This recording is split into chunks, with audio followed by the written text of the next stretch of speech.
नमस्कार दोस्तों, RJ campus में आपका बहुत बहुत स्वागत है। तो भैया आज हम ल्यूसेंट ऑब्जेक्टिव के लगभग 40 क्वेश्चन करने वाले हैं और उन क्वेश्चन के माध्यम से हम सिंधु घाटी सभ्यता को बहुत ही विस्तार से पढ़ेंगे और समझेंगे। दोस्तों, इन 40 क्वेश्चन के माध्यम से हम सिंधु घाटी सभ्यता को इस तरीके से समझेंगे कि हमारा एग्जाम में एक भी क्वेश्चन गलत नहीं होना चाहिए। ठीक है दोस्तों, तो हम शुरू करते हैं पहले क्वेश्चन से। तो पहला क्वेश्चन है, हड़प्पा सभ्यता का सर्वाधिक मान्यता प्राप्त काल है। तो दोस्तों, रेडियो कार्बन C14 पद्धति, जिससे हम पुरातत्व अवशेषों की आयु का पता लगा सकते हैं। इस पद्धति के द्वारा इसका मान्यता प्राप्त काल लगभग 2500 ईसा पूर्व से 1750 ईसा पूर्व माना गया है। ठीक है दोस्तों, तो भैया इसका सही आंसर है 2500 ईसा पूर्व से 1750 ईसा पूर्व। अब हम इसमें से एक दो क्वेश्चन जो एग्जाम में आए हुए हैं उनको भी हम समझ लेते हैं। तो पहला क्वेश्चन ये है कि हड़प्पा सभ्यता का दूसरा नाम क्या है। तो उसका सही नाम है सिंधु घाटी सभ्यता। दूसरा क्वेश्चन यह है कि सिंधु सभ्यता की खोज कब और किसने की। तो मेरे भैया, सिंधु घाटी सभ्यता की खोज दयाराम साहनी ने 1921 में की थी। आपको समझ में आ गया होगा। तो चलिए अब हम दूसरे क्वेश्चन पर चलते हैं। नेक्स्ट क्वेश्चन, सिंधु घाटी की सभ्यता निम्नलिखित में से किस सभ्यता के समकालीन नहीं थी। तो भैया, ग्रीक की सभ्यता जो है वो सिंधु घाटी सभ्यता के समकालीन नहीं है, क्योंकि ये सिंधु घाटी सभ्यता के बाद में शुरू होती है, जो कि 1400 ईसा वर्ष पूर्व शुरू होती है। ठीक है, ग्रीक की सभ्यता क्या है। तो ग्रीक की सभ्यता जो प्राचीन काल में यूनान जिसकी राजधानी एथेंस है, जहां से ओलंपिक खेलों की शुरुआत होती है, उसी को ग्रीक की सभ्यता कहते हैं। अब हम थोड़ा थोड़ा मिस्र की सभ्यता और मेसोपोटामिया की सभ्यता और चीन की सभ्यता के बारे में भी जान लेते हैं। तो मिस्र की सभ्यता नील नदी के किनारे 3150 ईसा पूर्व के आसपास शुरू होती है। तो मेरे भैया, ये जो मैं बता रहा हूं आपको, ये बहुत ही महत्वपूर्ण है। इसको पूरे ध्यान से समझ लो, चाहे तो आप लिख लो चाहे रट लो, लेकिन इन सभी सभ्यताओं में से कोई ना कोई क्वेश्चन जरूर बन के आपके सामने आ सकता है। तो मैं ये चाहूंगा कि आप एक भी क्वेश्चन ना छोड़ें, ना ही गलत करें। ठीक है, तो मिस्र की सभ्यता हो गया। इसके बाद आता है मेसोपोटामिया की सभ्यता। तो मेरे भैया, मेसोपोटामिया की सभ्यता शुरू होती है लगभग 3800 ईसा पूर्व, और दजला और फरात, इन दो नदियों के बीच में यह सभ्यता विकसित होती है। अब आपको मैं ये बता दूं, मेसोपोटामिया जो वर्तमान में अपना इराक है, इसी को प्राचीन समय में मेसोपोटामिया की सभ्यता कहते हैं। तो दोस्तों, अब एग्जाम की दृष्टि से कुछ क्वेश्चन और हैं मेसोपोटामिया से संबंधित, उसको भी आप ध्यान से समझ लीजिए। तो पहला क्वेश्चन ये है, हड़प्पा सभ्यता में जो मेलुहा शब्द है वो किस सभ्यता से संबंधित है। तो उसका आंसर भी मेसोपोटामिया की सभ्यता है। और दूसरा क्वेश्चन ये है कि मेसोपोटामिया से हड़प्पावासी किस वस्तु का आयात करते थे। तो मेरे भैया, उसका सही आंसर है लाजवर्त। अब आप सोच रहे होंगे कि लाजवर्त क्या है। तो ये लाजवर्त जो है वो एक नीले रंग का धातु है, जो बहुत कीमती है। तो इस धातु का वो मेसोपोटामिया से आयात करते थे। ये दोनों क्वेश्चन बहुत इंपॉर्टेंट है। एक का आंसर लाजवर्त है जो धातु है, और दूसरा मैंने बताया मेलुहा शब्द, ये मेसोपोटामिया से ही संबंधित है। अब दोस्तों, चीन की सभ्यता जो है उसके बारे में हम जानेंगे। तो वो हांग हो नदी। अब हांग हो नदी क्या है। ये चीन की नदी है, इसको हम चीन का शोक भी बोलते हैं, इसको हम पीली नदी भी बोलते हैं। तो चीन की सभ्यता हांग हो नदी के किनारे विकसित होती है, और यह विश्व की सबसे प्राचीनतम सभ्यताओं में से एक है। तो मैंने इस क्वेश्चन 2 के माध्यम से काफी सारे आपको क्वेश्चन करा दिए हैं। आई होप आपको समझ में आ गया होगा। और दोस्तों, अगर आपको ये समझ में आ रहा है तो दोस्तों चैनल को सब्सक्राइब कर दीजिए, लाइक कर दीजिए, और साथ में शेयर भी कर दीजिए, ताकि मैं और ऐसे आपको अच्छे वीडियो और अच्छे कॉन्सेप्ट आपको आपके सामने ला के रख सकूं।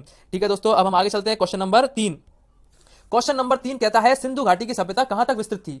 तो भैया, आपको पता है सिंधु घाटी सभ्यता पाकिस्तान के सिंध और बलूचिस्तान से शुरू होकर अपने भारत में जम्मू कश्मीर, और इधर अपने उत्तर प्रदेश में आलमगीरपुर, और नीचे महाराष्ट्र के दैमाबाद, और गुजरात और राजस्थान और पंजाब और हरियाणा तक फैली हुई है।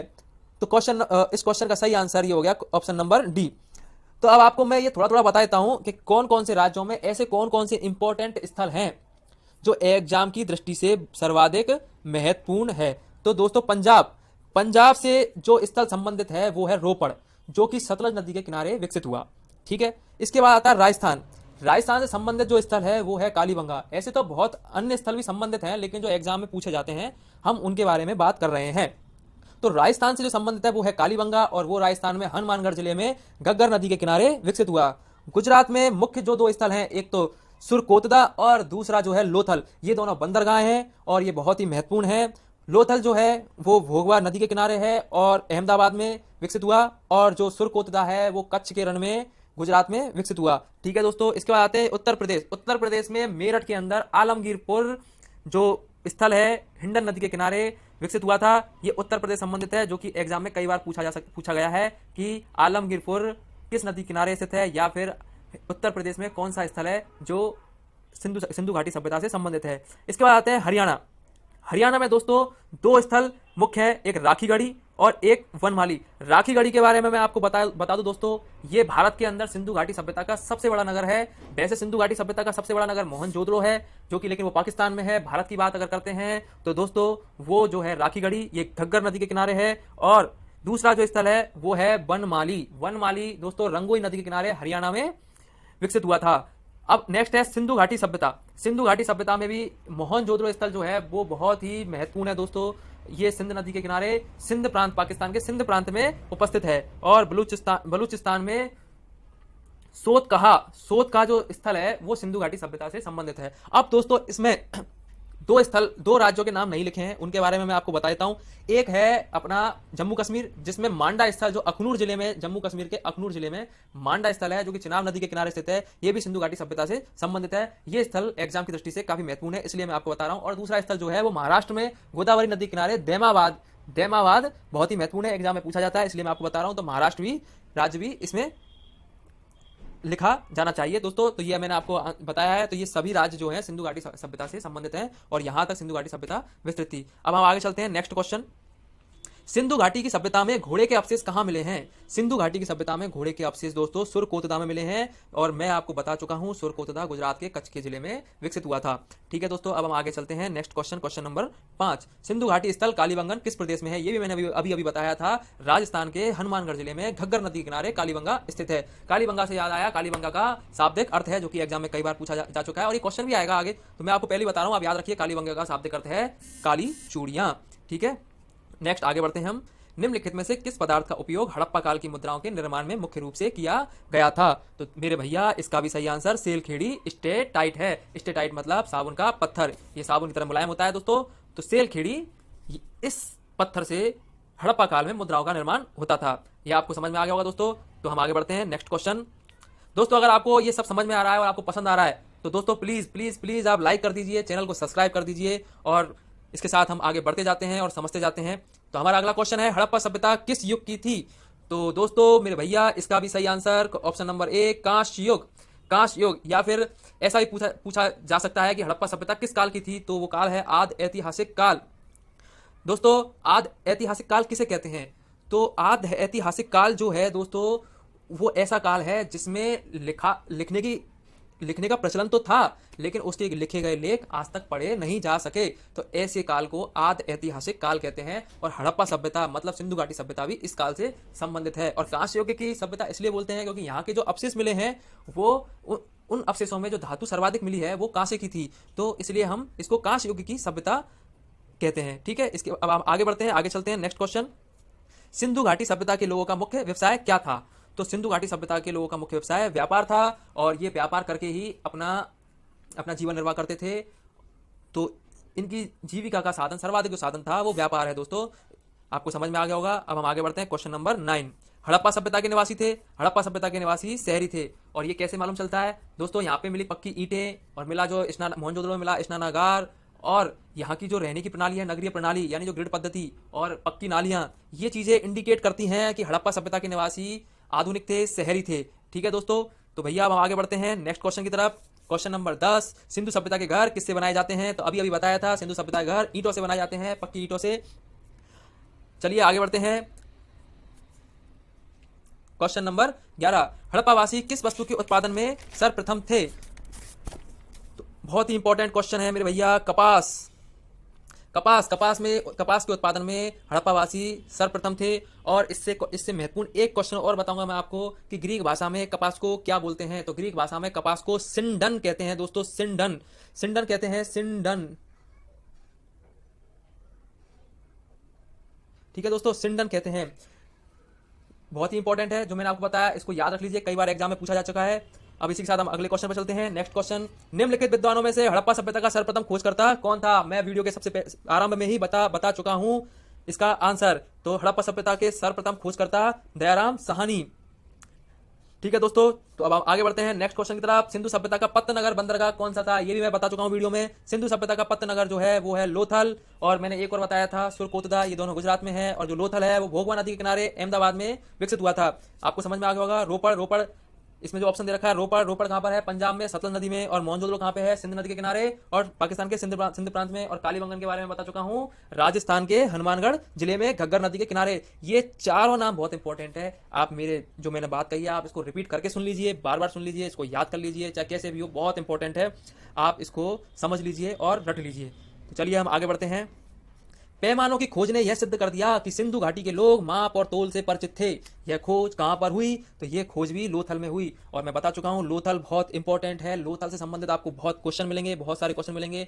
लोथल और कालीबंगा ऐसे दो स्थल हैं जहां से सर्वाधिक पुरातत्व अवशेष मिले, जो कि एग्जाम में पूछे जाते हैं। ठीक है दोस्तों, अब हम आगे बढ़ते हैं नेक्स्ट क्वेश्चन की तरफ। हड़प्पा कालीन समाज किन वर्गों में विभक्त था, तो समाज के 4 वर्ग होते हैं, ब्राह्मण, क्षत्रिय, वैश्य और शूद्र। लेकिन दोस्तों हड़प्पा काल में इसका जो सही आंसर होगा वो होगा विद्वान, योद्धा, व्यापारी और श्रमिक। विद्वान मतलब जिसको हम ब्राह्मण बोलते हैं, योद्धा मतलब जिसको हम क्षत्रिय बोलते हैं, व्यापारी मतलब जिसको हम वैश्य बोलते हैं, और श्रमिक मतलब जो हम वेदों में श्रमिक शूद्र पढ़ते हैं। लेकिन हड़प्पा काल में इन चारों वर्णों को इन नामों से जाना जाता था। तो इसका आंसर ऑप्शन नंबर बी सही होगा। चलिए हम आगे बढ़ते हैं। सिंधु सभ्यता का सर्वाधिक उपयुक्त नाम क्या है, मैं बहुत बार बता चुका हूं। तो इसका सर्वाधिक सिंधु सभ्यता, हड़प्पा सभ्यता इसका सही नाम होगा। हड़प्पा सभ्यता या फिर सिंधु सभ्यता, हड़प्पा सभ्यता या सिंधु सभ्यता। ठीक है, अब ये सिंधु घाटी सभ्यता, सिंधु सभ्यता की नाम है, लेकिन इसका दूसरा नाम अगर बोले सिंधु सभ्यता तो दूसरा नाम हड़प्पा सभ्यता होगा। ठीक है, सिंधु सभ्यता, सिंधु घाटी सभ्यता, तो ये सिमिलर नाम है। ठीक है, तो इसका सही आंसर लगाएंगे हड़प्पा सभ्यता।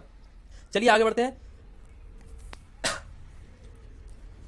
निम्न में से कौन से लक्षण सभ्यता के लोगों का सही चित्रण करता है, तो उनके विशाल महल और मंदिर होते थे, ऐसा हमने नहीं देखा है। महल और मंदिर होते थे ऐसा हमने नहीं देखा है। हम इमारतें मिली हैं ऐसा है, लेकिन महल और मंदिर होते थे ये नहीं है। ठीक है, वे देवियों और देवताओं दोनों की पूजा करते थे। हाँ, तो जो मूर्तियां मिली हैं तो उससे हम ये सिद्ध कर सकते हैं कि वहां देवियों और देवताओं दोनों की पूजा की जाती थी। वे युद्ध में घोड़ों द्वारा खींचे जाने वाले रथों का प्रयोग करते थे। तो ये भी हमें ऐसे साक्ष्य नहीं मिले हैं कि वो युद्धों के लिए ऐसे साधनों का उपयोग करते थे। तो इसके बारे में जानकारी नहीं है, तो इसका ऑप्शन नंबर 2 बिल्कुल करेक्ट आंसर होगा। ठीक है, अब हम आगे बढ़ते हैं। हड़प्पा सभ्यता की खोज किस वर्ष हुई थी, तो मैं बता चुका हूं शुरुआत में ही 1921 में हड़प्पा सभ्यता की खोज हुई थी। किसने की थी, दयाराम साहनी ने। याद करते चलिएगा दोस्तों। हड़प्पा सभ्यता के बारे में कौन सी युक्ति सही है, तो भैया हड़प्पा सभ्यता के बारे में उन्हें अश्वमेध की जानकारी थी, ये भी नहीं है। गाय उनके लिए पवित्र थी, ये भी नहीं है। लेकिन उन्होंने पशुपति का सम्मान करना आरंभ किया था, ये सही है, ये जिक्र हुआ है, इसके प्रमाण भी है। उन्होंने पशुपति का सम्मान करना आरंभ किया था। लास्ट ऑप्शन है उनकी संस्कृति सामान्य स्थिर नहीं थी, ये भी गलत है। तो ऑप्शन नंबर सी बिल्कुल करेक्ट है दोस्तों। तो चलिए हम आगे बढ़ते हैं। हड़प्पा के लोगों की सामाजिक पद्धति थी। अब दोस्तों ये बहुत महत्वपूर्ण क्वेश्चन है, तो इसको आप बड़े ध्यान से समझ लीजिए। हड़प्पा के लोगों की सामाजिक पद्धति उचित समतावादी थी। ठीक है, उचित समतावादी किसे कहते हैं, तो उचित समतावादी उसे कहते हैं जिसका मतलब सभी मनुष्यों को, जिसमें संपन्न और समर्थ व्यक्तियों के साथ साथ निर्बल निर्धन व्यक्ति को भी आत्म विकास के लिए उपयुक्त अवसर और अनुकूल परिस्थितियां प्राप्त। सिंध का नखलिस्तान या सिंध का बाग हड़प्पा सभ्यता के किस पुरा स्थल को कहा गया है, तो दोस्तों इसका भी सही आंसर मोहनजोदड़ो को सिंध का नखलिस्तान या फिर सिंध का बाग कहते हैं। बहुत ही इंपॉर्टेंट क्वेश्चन है, इसको तो बिल्कुल आप अभी याद कर लीजिए, अभी रट लीजिए। चलिए आगे बढ़ते हैं। Question number 22। हड़प्पा सभ्यता के संपूर्ण क्षेत्र का आकार किस प्रकार का था, तो हड़प्पा सभ्यता के संपूर्ण क्षेत्र का आकार त्रिभुजाकार था। बहुत ही इंपॉर्टेंट है, कई बार एग्जाम में आ चुका है, इसको आप यहीं पर याद कर लीजिए, अच्छे से याद कर लीजिए। हड़प्पा सभ्यता के संपूर्ण क्षेत्र का आकार त्रिभुजाकार था। नेक्स्ट क्वेश्चन, मिलान कीजिए, हमको सूची फर्स्ट को सूची सेकंड से सुमेलित करना है। तो दोस्तों हड़प्पा का इसमें ये नीचे दे रखे नदियां और ऊपर दे रखे स्थल, तो कौन सा स्थल किस नदी से संबंधित है उसके बारे में बताना है। तो हड़प्पा जो संबंधित है वो रावी नदी से संबंधित है, मोहनजोदड़ो जो है वो सिंध नदी से संबंधित है, और लोथल जो है भोगवा नदी से संबंधित है, और कालीबंगा जो है घग्गर नदी से संबंधित है। ये मैं आपको वीडियो में पहले ही बता चुका हूं, और आप फिर याद कर लीजिए। तो आपको ये समझ में आ गया, हड़प्पा रावी नदी किनारे, मोहनजोदड़ो सिंध नदी किनारे, लोथल भोगवा नदी किनारे, कालीबंगा घग्गर नदी किनारे। यानी ए 1 के साथ, बी 2 के साथ, सी 3 के साथ और डी 4 के साथ। तो ऐसा कौन सा ऑप्शन है, तो पहला ऑप्शन जो है ये ऐसा इसका सही आंसर होगा। चलिए आगे बढ़ते हैं। हड़प्पा सभ्यता के अंतर्गत हल से जोते गए खेत का साक्ष्य कहां मिला है, तो वो कौन सा स्थल है दोस्तों, कालीबंगा। कालीबंगा एक ऐसा स्थल है जहां से हल से जोते गए खेत के साक्ष्य मिले हैं।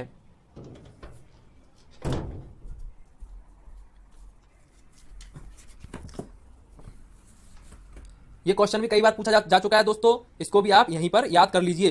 क्वेश्चन नंबर 25, सैंधव सभ्यता की ईंटों का अलंकरण किस स्थान से मिला है? तो सैंधव सभ्यता में ईंटों का अलंकरण यानी पक्की ईंटें, इस तरीके से ही पूछा जा सकता है कि पक्की ईंटें किस स्थान से मिली, तो इसका भी सही आंसर कालीबंगा है दोस्तों। ठीक है, कालीबंगा बहुत महत्वपूर्ण है, इसलिए इससे संबंधित क्वेश्चन तो आप याद कर लीजिए, एग्जाम में बहुत बहुत बार आ चुके हैं। नेक्स्ट क्वेश्चन, मोहनजोदड़ो कहां स्थित है? मैं बता चुका हूं, सिंध नदी किनारे पाकिस्तान के सिंध प्रांत में। ठीक है, नेक्स्ट क्वेश्चन, सिंधु सभ्यता में बृहत स्नानागार पाया गया है, इसका भी सही आंसर मोहनजोदड़ो में। नेक्स्ट क्वेश्चन, सिंधु सभ्यता की मुद्रा में किस देवता के समतुल्य चित्रांकन मिलता है? तो सिंधु घाटी के लोग शिव की पूजा करते थे, जिनको आदि शिव बोलते थे, तो इसका सही आंसर ऑप्शन नंबर 1 आदि शिव। नेक्स्ट क्वेश्चन, निम्नलिखित में से कौन सा हड़प्पाकालीन स्थल गुजरात में था? मैंने बताया था, 2 स्थल बताए थे, एक लोथल और एक सुरकोतदा, दोनों बंदरगाह थे, तो ऑप्शन में मैच करेंगे तो हमको मिलता है लोथल, तो इसका सही आंसर होगा लोथल। ठीक है, आगे बढ़ते हैं। मोहनजोदड़ो को किस एक अन्य नाम से भी जाना जाता है? तो ऑप्शन दे रखे हैं, जीवितों का टीला, कंकालों का टीला, दासों का टीला, मृतकों का टीला। दोस्तों यहाँ पे मैंने देखा है कई बच्चे जो हैं वो गलत आंसर करके आ जाते हैं, कंकालों का टीला करके आ जाते हैं, जबकि इसका सही आंसर है मृतकों का टीला। तो मोहनजोदड़ो का अन्य नाम मृतकों का टीला, इसका सही आंसर होगा। नेक्स्ट क्वेश्चन, हड़प्पा सभ्यता का प्रचलित नाम है, ये क्वेश्चन फिर से आ गया है इसका, लेकिन फिर से कैसे आया है? पहले पूछा था सिंधु सभ्यता का प्रचलित नाम है या दूसरा नाम है, अब पूछा है हड़प्पा सभ्यता का प्रचलित नाम है, तो हड़प्पा सभ्यता का प्रचलित नाम क्या है दोस्तों? सिंधु घाटी सभ्यता। ठीक है, नेक्स्ट आगे बढ़ते हैं। सैंधव स्थलों के उत्खनन से प्राप्त मोहरों पर निम्नलिखित में से किस पशु का सर्वाधिक उत्कीर्णन हुआ है? तो उसका सही आंसर है बैल।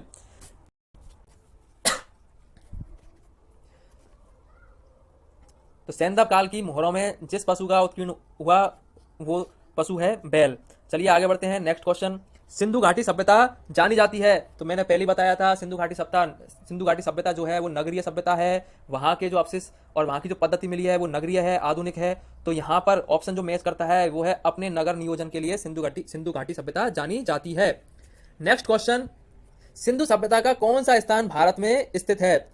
देखो, हड़प्पा पाकिस्तान में है, मोहनजोदड़ो जो है वो भी पाकिस्तान में सिंध नदी पर है। अब जो बचा लोथल जो है वो अपने गुजरात में अहमदाबाद नगर में है, तो सिंधु सभ्यता का कौन सा स्थान भारत में है? इसका सही आंसर होगा लोथल। नेक्स्ट क्वेश्चन, भारत में खोजा गया सबसे पहला पुराना शहर था, तो दोस्तों इसका सही आंसर है भारत में खोजा गया सबसे पहला शहर हड़प्पा शहर भारत में खोजा गया सबसे पहला शहर था। ठीक है, नेक्स्ट क्वेश्चन, भारत में चांदी की उपलब्धता के प्राचीनतम साक्ष्य मिलते हैं, तो चांदी की उपलब्धता के प्राचीनतम साक्ष्य भी हड़प्पा संस्कृति में मिलते हैं, तो इसका आंसर होगा हड़प्पा संस्कृति में। नेक्स्ट क्वेश्चन, सिंधु सभ्यता के बारे में कौन सा कथन असत्य है? तो कौन सा कथन असत्य है दोस्तों? नगरों में नालियों की सुदृढ़ व्यवस्था थी, क्या ये गलत है, क्या ये असत्य है? वीडियो में मैंने बताया था कि ये बिल्कुल भी असत्य नहीं है, नगरीय प्रणाली थी। व्यापार और वाणिज्य उन्नत दशा में था, क्या ये गलत है दोस्तों? ये भी गलत नहीं है, मैं वीडियो में बता चुका हूं कि उनकी जीविका का साधन व्यापार था। तीसरा ये है मातृ देवी की उपासना की जाती है, तो दोस्तों ये गलत है क्या? ये भी गलत नहीं है, क्योंकि यहाँ पे जो मूर्तियां मिली हैं वो स्त्रियों की अधिक मूर्तियां मिलने के कारण ये पता लगता है कि वो स्त्री को बहुत मानते थे और अपनी माताओं को देवी की तरह पूछते थे, तो मातृ देवी की उपासना की जाती थी, ये सही है। और लास्ट है, लोग लोहे से परिचित थे, क्या परिचित थे? नहीं थे दोस्तों, वो तलवार से भी परिचित नहीं थे। ठीक है, तो ये गलत है, ऑप्शन नंबर 4 गलत है, सिंधु घाटी सभ्यता के लोग लोहे से परिचित नहीं थे। नेक्स्ट क्वेश्चन, सिंधु सभ्यता की उत्तरी सीमा, देखो इसमें सूची मिलान करनी है हमको। ठीक है, मैं इनका जिक्र अभी शुरुआत में किया था, अब आपको तो पता ही होगा मैंने जिन जिन चीज का जिक्र किया था, जिन जिन नामों का मैंने जिक्र किया था वो यहाँ पे आपको दिखाई दे रहे हैं, तो बिल्कुल आपको दिखाई दे रहे होंगे, तो कौन कौन से हैं मिलाते हैं हम। सिंधु सभ्यता की उत्तरी सीमा कौन सी है? उत्तर में मांडा जम्मू, जो कि अखनूर जिले जम्मू कश्मीर में है। दूसरा, सिंधु सभ्यता की दक्षिणी सीमा कहाँ है? दैमाबाद महाराष्ट्र में, गोदावरी नदी के किनारे। तीसरा, सिंधु सभ्यता की पूर्वी सीमा क्या है? पूर्वी सीमा आलमगीरपुर उत्तर प्रदेश, मेरठ हिंडन नदी के किनारे। और लास्ट है सिंधु सभ्यता की पश्चिमी सीमा सुत कांगेडर बलूचिस्तान पाकिस्तान। ठीक है, समझ में आ गया होगा। तो कौन सा ऑप्शन इसमें मैच कर रहा है? तो ऑप्शन नंबर 1 मैच करता है दोस्तों, सही आंसर। नेक्स्ट क्वेश्चन, मांडा किस नदी के किनारे स्थित था? ये वीडियो में शुरू में बताया था मैंने, मांडा चिनाब नदी के किनारे जम्मू कश्मीर में स्थित है। नेक्स्ट क्वेश्चन, हड़प्पा कालीन स्थल रोपड़ पंजाब किस नदी के किनारे स्थित है? ये भी मैं बता चुका हूं, सतलज नदी के किनारे।